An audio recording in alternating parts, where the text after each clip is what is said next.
I dedicated 13 years working overseas to provide for my family, only to come back and discover that my wife had been cheating for years with the backing of my own mother. I don't know where to start. It's so terrible knowing that my wife doesn't want to live with me anymore. The worst part is she's not giving any reason for that. She doesn't want to move in with me, and my mother is supporting her in this. Let me give a background to this. I'm 51 male. I had to move out from my hometown 13 years ago for work purposes, leaving my wife Mona, 48 female, and 2 children in Texas. The children are now 23 and 21, and they both have moved to Houston and are living on their own, 13 to 14 years back, when the U.S. suffered a great recession due to the housing bubble. Our business was one of those that went bankrupt overnight. My dad had passed away, and I was running his construction business. Then, everything went for a toss. I had the responsibility of my mother, 2 school-going kids, and my wife. It was just too much for me to manage in an unstable economy. After depleting all the savings and everything else, I had to make a tough decision of moving out. After trying my luck in various Asian countries, I finally was able to set up my business in Dubai. It was a tough phase, but the drive to provide a good lifestyle to my family pushed me through all the difficulties. After leaving Texas, I wasn't home for more than a year until I was able to set foot on my new venture. After that, I used to visit home every 5 to 6 months or so. I wanted to bring my family here, but Mona and the children didn't want their school curriculum to be interrupted. Last year, my youngest daughter completed college and cracked a job at her sister's company. Before she was leaving home, I planned my vacation home to spend some time with her. During that visit, I asked her to shift with me here, now that both the children have moved out, but she denied it, saying that my mom would be left alone. I suggested that mom could also join us, but they both didn't like the idea of leaving their hometown. They didn't want to shift to a new country with such a different culture. They were right in their way. Middle Eastern culture is very different from ours, so I didn't insist further. During my last visit home, I told Mona that I was planning to wrap up things in Dubai and move back to Texas. I thought this would be exciting news for her, but it was not. Her reaction to this was far from happy. I asked her if she didn't want us to be living together. She said, "No, I'm happy. Just that you worked so hard to establish yourself there, so why do you want to leave everything and come back?" She was right to the extent that shutting down things that took so much sacrifice to build was not easy and might not be a good decision. But the thing is, I've been living away for 13 years, and now that my major responsibility, children's education, was over, I wanted to move back to my hometown, my comfort space. I assured her that I would take care of our finances the way I've been doing. I was planning to set up something in Texas. Now that the country's economy has bounced back, she was still not convinced. That was a red flag for me, but I gave her the benefit of the doubt. The next morning my mom visited, and out of the blue she said I shouldn't be making this hasty decision of moving back. I hadn't told her or anyone else about my plan, so it was Mona who must have told her. I was shocked. Mona pushing back on this could be considered a red flag, but when my mom also expressed a similar concern, I actually went into self-doubt. I thought maybe I was making the wrong decision, so I dropped that idea. However, this was bothering me, that my wife didn't want to live with me. The reason could make sense, but I was heartbroken with the way Mona had become so emotionally distant from me. This feeling fogged my head so much that after returning from home, I limited my calls and texts with her. I thought she would notice it and ask me about it, but she didn't care to ask if everything was fine. There were days when I didn't call her, and she also didn't contact me. Days grew into weeks, and now our communication is only transactional. All these indicated one thing, that she no longer needed me. So last month I confronted her. I asked her if she didn't love me anymore. She brushed it off, saying I was just overthinking. She said she's just busy taking care of the house and my mom, who has grown fragile with age. I didn't know what to reply. I mean, it's not usual that you find your wife bonding so well with their mill and taking care of them. I was grateful to Mona for being so kind to my mom. My uneasiness is growing with each passing day. I cannot wrap my head around the question of why my wife would not want to be with me. We already have our own house, our major responsibilities are over, and on top of that, I'm assuring her that our lifestyle won't be compromised. So why she doesn't want me home is not making sense. Yes, as you all are thinking, the same thing popped up in my head too. Maybe she had found someone better. But the thing is, how do I find out the truth? She has shown no other red flags until now. She has been a great mother, raising the children so bravely in my absence. It's not easy. She has fulfilled all her roles so elegantly. Sometimes I feel bad for suspecting her, but you know how long distance works. Any advice on how to find this out? Update 1. Thanks for all the advice. I was glad to connect with you folks who shared their story of betrayal. Quite a lesson to learn. Mona had been cheating on me, and my mother knew about it all this while but didn't tell me anything. I don't know what I did to deserve this fate. Posting my story here and connecting with you people, one thing was sure, I cannot let this slide. I planned a surprise trip home. I didn't tell anyone about it, not even my mom. As I was entering my house, I dreaded bumping into Mona with her AP. Kind of funny, but after reading so many stories of cheating wives of deployed husbands, this was the one that came to my mind. Gladly, nothing of that sort happened. Mona was in the kitchen when I entered the house using the spare key. Yes, she was shocked to see me. I carried a bouquet with me to cover it up as a surprise. She was obviously surprised but also suspicious of my sudden appearance. She bombarded me with questions regarding my show-up. I told her that I had light work that month, so I decided to come home. She forced a smile and pretended to be happy, but it looked evidently fake. I spent the next few weeks digging out the truth. I did everything a psychopath in my situation would have done. Not too proud of some of that, but yeah, I clearly had no choice. I sneaked into her phone, eavesdropped on her conversations, planted a GPS device on her car and followed her around the town. All this rendered information in bits and pieces gave me a clear picture of what was happening in my absence back home. It came out that she had been seeing someone for the last 8 years. The day I arrived home, she was super guarded about her phone. Earlier, she used to clean all the evidence before I arrived. This time she didn't get the opportunity. I tried snooping into her phone on the very first day but didn't get a chance. When I was finally able to access it, I found nothing. She might have cleaned it up at the very first chance. Her cheating came to light when I placed a GPS device inside her car and followed her along. Initially, I didn't suspect anything when I found her entering a hardware store, but as I was waiting outside for her to return, I saw that the owner had turned down the shutter and closed his shop.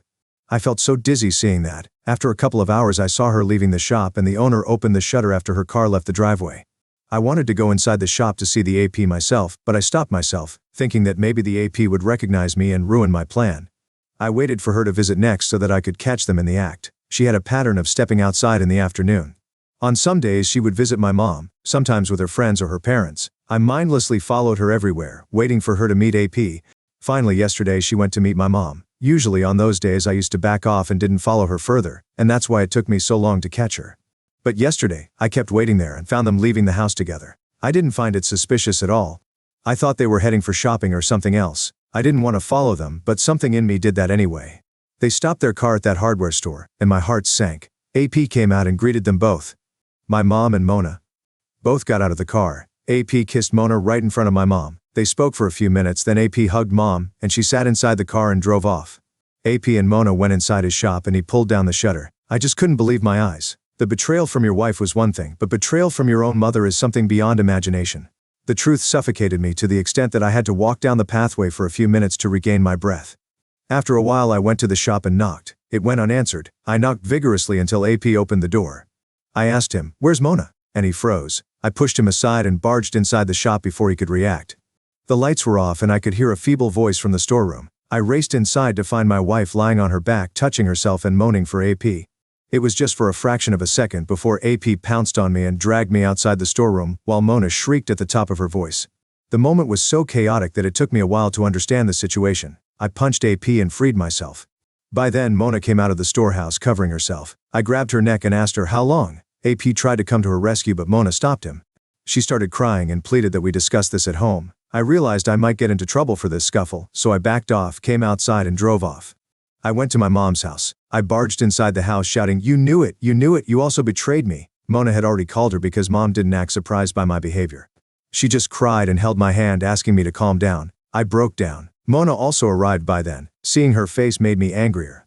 I asked them to tell me the truth. After a lot of nudging, Mona said, "It was very lonely when you left.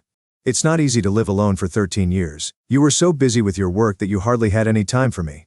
Your calls were limited for a few minutes, and it was more of a status check call regarding children and Mom." What about me? I asked her how long this had been going on. She said, 7 to 8 years maybe. Holy cow. I was such an idiot, working my ass off for those years in an alien country so that my family could have a good life, and this was what they were doing. I asked her, "Why didn't you divorce me if there was so much disconnect between us?" She broke down again and said, "I love you. I never wanted to separate from you. Spending time with AP was only to de-stress myself and kill my loneliness and nothing else. He doesn't mean anything in my life." Really? After fooling around for a decade with him, he doesn't mean anything to her? Wow. I looked at Mom and asked her how I had wronged her to deserve this betrayal from her. She sobbed and said, "I know you hate me, but think from my perspective. You left me alone here. Mona was taking care of me. She also has needs as a woman. I understand that, so I had to support her." Support her in betraying me? When I got all my answers, I got up to leave. They both tried to stop me and followed me outside, but I warned them not to. I told Mona not to come home, and that I wanted to be alone for a while. I drove back home, sulking. I'm feeling sick in my stomach. I don't know how I should react to this. Is this affair really my fault, that I was wandering in a foreign country for my family's sake? Update 2. You guys have been a great support, thanks. This is what happened next. I spent the next few days immersed in my sorrows. Then I drove to Houston to meet my daughters. They were not kids. They deserved to know what their mom was up to when I was busy providing for them. I did this also to safeguard myself. My plan was to leave the country, and Mona could use that against me to manipulate my daughters. They were shattered to know the truth, but the elder one also said that sometimes she felt Mona and my mom were definitely up to something. She also said that she suspected my mom to be seeing a widower who lived 2 blocks away. Anyways, that's not my problem. My dad had passed away decades ago, so she could do whatever she wanted, but her supporting Mona in all this is a problem for me. The next day I packed my stuff and came back. Mona and mom had been calling me since then. I think they came home to find an empty house, and that's when reality hit them.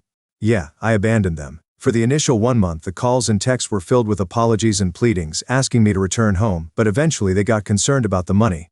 I had not blocked them deliberately. I wanted to see them getting anxious without money. I froze my bank accounts and credit cards. They lost their marbles with that. It was obvious because neither of them had any source of income. Mom was on a state pension, but it wasn't enough to cover the lifestyle they have been leading. They are desperately trying all means to get a response from me, but I have ghosted them. Mom has resorted to emotional blackmail, saying that Dad would have been so heartbroken to see that I have left her alone in this old age. All their pleas are falling on deaf ears. They have betrayed me so badly. I never suspected Mona of anything. I never checked her phone like people in long-distance relationships do, but I always respected her privacy.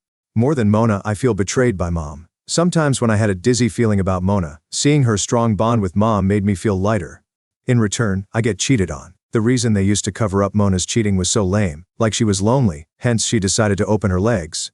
She was feeling alone in her own house, with children, surrounded by friends and family. Wow. If you compare it that way, I was lonelier, literally alone in a foreign land with no family or friends. I could have also brought someone inside my bed, but the difference is I didn't. I was so busy thinking about the well-being of my family that fooling around was the last thing that came to my mind. I was working hard, saving up so that I could move back home as soon as possible. When none of their advances got a response from me, they reached out to my daughters for help. Mona didn't know that I had told the truth to the girls, and she did exactly what I had expected. Mona badmouthed me in front of them, saying that I had financially cut them off. She also alleged that I was having an affair in the Gulf, or maybe had married someone there. After listening to all her BS, the girls gave it back to her and told her that they knew the truth about her affair. They chased her away that day, but Mona has been reaching out to the younger one, asking for help. The younger one is closer to Mona, and she's leveraging her innocence to extract money from her. Anyways, I'm not going to ask her to stop helping her mom. She's an adult and knows what to do. Mom also has been reaching out to my daughters for financial help. As for me, I'm still unable to move on from the feeling of betrayal. I have also not thought about divorce yet.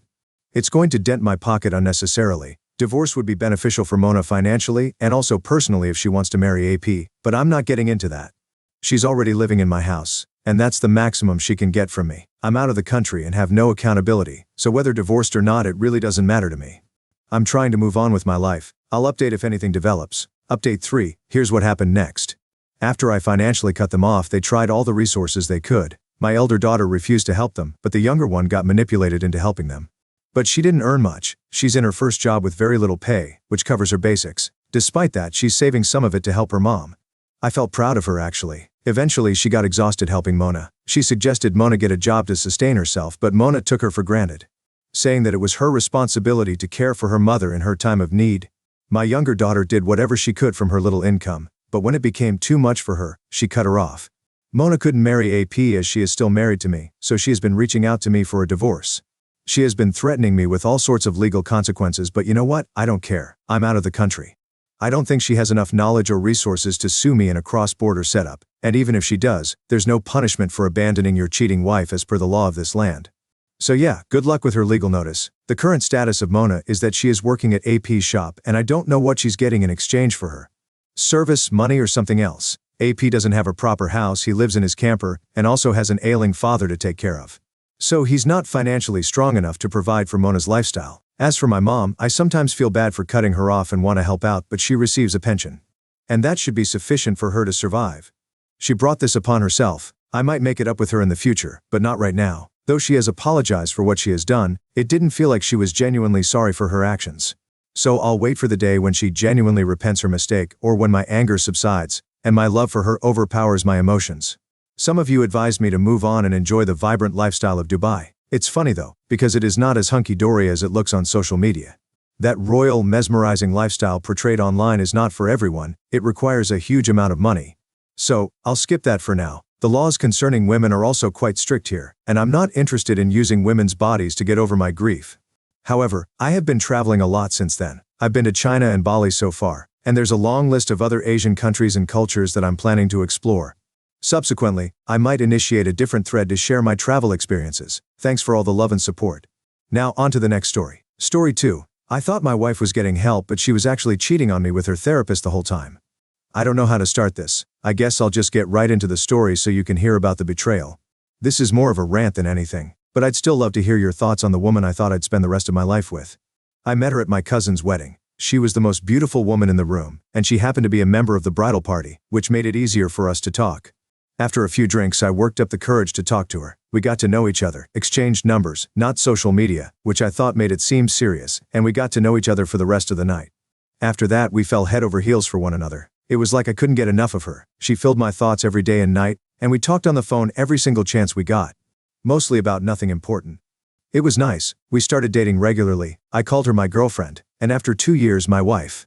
We made a nice family together over the last few years. We had one child, a girl. Neither of us was the same after our kid, but my wife suffered from postpartum depression. It is a nasty disease that eats up the soul from what I can tell. After a few months, and the second time I saw her yell at the child, my wife found a therapist. Things actually looked like they were improving for a second. My wife took the therapist's recommendations and found a hobby. Therapy seemed to become all she did, almost religiously, going 3 times a week. Though her care for our child skyrocketed, she wasn't paying any attention to me. She would get home, give me a peckish kiss, and then go off and play with the kid. I found out that playing with the kid was actually her sitting on her phone around our child. It seemed weird for her to lie to me, so I spied over her shoulder, but she turned and asked what I was doing. I said that she'd been distant, and we had a big fight right there in front of the kid. Once we had that fight, her phone was on lockdown. Still, dumbly, I assumed she was having some sort of mental breakdown and allowed her this space to talk with her therapist, who she now saw 4 times a week, once more for an additional session of exposure therapy. It's crazy because I didn't even have to look at her phone to find out the lies. That Sunday morning, I borrowed my wife's iPad to search Craigslist for cars. It's kind of an old habit. And that's when a message from my wife's therapist popped up on the screen. Call me stupid, but I thought it wasn't normal for a therapist to message their clients whenever, so I went to her gallery for some reason. I knew I'd find something, so when I saw the picture of my wife with her therapist, I didn't throw the iPad or blow up in her face like I thought I might. The photo wasn't incriminating, but they looked too close for comfort. Alarm bells went off, sure, but these were easily ignored by the interest I had in finding out why she was so close with her therapist and whether a good therapist would take photos with their clients at all. This made me think about the messages again, and that's directly where I went. I figured out that she'd been messaging her therapist day after day for 6 months now. He had taken over my spot in her heart. My world went red for a while, and I couldn't focus on anything. I had been of a sound enough mind to take screenshots and send them to my phone, then delete the traces. Imagine that's what someone feels like when they don't know they're in a horror story, just trying to escape and cover tracks so you make it out alive. Anyway, I talked it over with my friend after I calmed down a bit. He recommended I talk to a lawyer, who recommended I file for a divorce without telling my wife. He said this kind of thing happens all the time, giving his condolences for my unfortunate fate. Shortly after, in the following days, I had to fake it with my wife. It wasn't very hard, she barely paid any attention to me. Still, I couldn't really sleep, knowing that she'd been out sleeping in some other bed with a therapist and not doing much sleeping at all. I hired a private investigator, per recommendation by the lawyer. Turns out those people know how to do their jobs. The investigator found her going to a nearby motel with a therapist during her appointments, all 4 of them. Every week. Not going to lie, that felt like taking an upward traveling bullet to the sternum. My lawyer said it was what he called a foolproof case. I told him I didn't really care, I just wanted things to end. We reported the therapist to the medical board with proof from our PI. It was kind of nice to watch the therapist get reported and finally be truthful about the divorce. My wife called frantically once, finding out that her secret man was in hot water, crying and begging me to work things out because it was a mistake, that she wasn't thinking straight due to her mental disorder, etc. I called her out on her lies. Next, I called her parents. They were rational about the whole thing, scolding their daughter for cheating, and they immediately started from a whole state away to pick her up right when I asked. In the meantime, I packed all of her remaining things into duffel bags and put them on the porch. By the time she arrived home and started her waterworks, I simply shut the door in her face and wouldn't let her come in to talk. There was nothing left to talk about. When her parents arrived a while past midnight, they found her a mess from hours of crying. So I sent the divorce papers to make things official, and the rest is pretty much history, court history to be clear. I ended up suing for custody of the daughter, as much as I could get, my house and no alimony. 9 months of fighting hard with a lawyer who truly believed in my case proved to be pretty effective. The thing is, now that I'm writing this, I guess that I've realized this all was supposed to happen. My ex-wife wasn't happy, and neither was I. Now my daughter is adjusting well in our new city, and we aren't bogged down by the weight of arguments with my ex-wife. I really think that my life might look up from this point on, but then again, I don't want to be too sure.